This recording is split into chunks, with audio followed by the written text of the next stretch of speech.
Halo, di storyline kali ini Tuan Doyun berhasil mengelabui Nyonya Seri.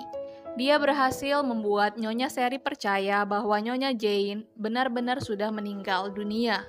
Kemudian, Tuan Doyun menemui Nyonya Jane yang masih dalam keadaan koma.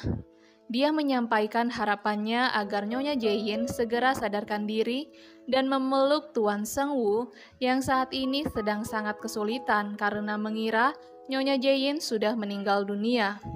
Tuan Doyun kembali ke perusahaan dan menghadiri sebuah rapat penting, di mana di rapat itu dia mengusulkan untuk memecat Tuan Gichan dari posisi ketua karena Tuan Gichan terbukti banyak merugikan perusahaan dan mengambil banyak keuntungan pribadi dari perusahaan.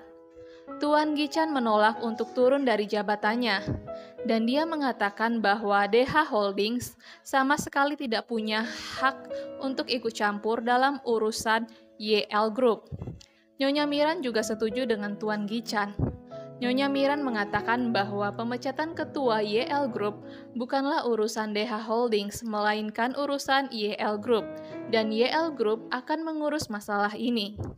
Tuan Gichan kaget karena Nyonya Miran mendukung pemecatannya sebagai ketua YL Group.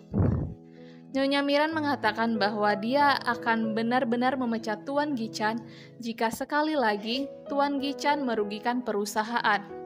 Tuan Osong dan Tuan Doyun sebenarnya bisa membuka kasus paper company milik Tuan Gichan untuk langsung membuat Tuan Gichan dipecat.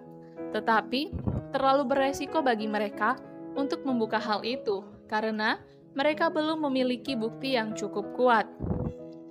Kemudian, Tuan Gichan marah pada Nyonya Seri, karena Nyonya Seri tidak melakukan bagiannya untuk membantu Gichan di perusahaan. Tuan Gichan kini sangat stres karena dia terancam dipecat dari posisinya sebagai ketua YL Group. Dia berniat mengusir DH Holding sebelum dia yang dipecat.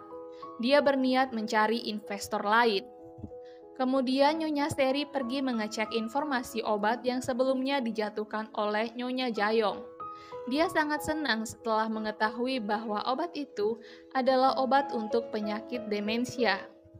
Dia datang menemui Nyonya Jayong untuk melihat bagaimana sikap Nyonya Jayong yang menderita demensia.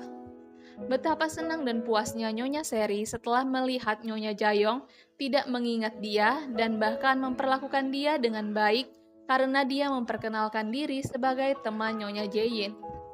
Kemudian dengan kejam, Nyonya Seri memberitahu Nyonya Jayong bahwa Nyonya Jane sudah meninggal dunia dan Nyonya Jayong harus berlutut di depannya jika Nyonya Jayong ingin dia antar menemui Nyonya Jane. Nyonya Jayong histeris. Dia berlutut di depan Nyonya Seri dan memohon agar Nyonya Seri membawa dia kepada Nyonya Jane. Tetapi Nyonya Seri justru tertawa jahat. Dia bilang bahwa Nyonya Jane sudah meninggal dunia dan kini dialah satu-satunya Jane. Dia adalah Kang Jane yang asli. Sebelum Nyonya Seri sempat bertindak semakin kejam kepada Nyonya Jayong, Nyonya Yukyung dan Nyonya Yunhee datang untuk melindungi Nyonya Jayong, di mana Nyonya Yukyung baru saja memberitahu Nyonya Yunhee bahwa Nyonya Jayong menderita demensia. Di akhir episode ini diperlihatkan bahwa Nyonya Jane yang koma cukup lama sudah membuka matanya dan dia sudah sadarkan diri.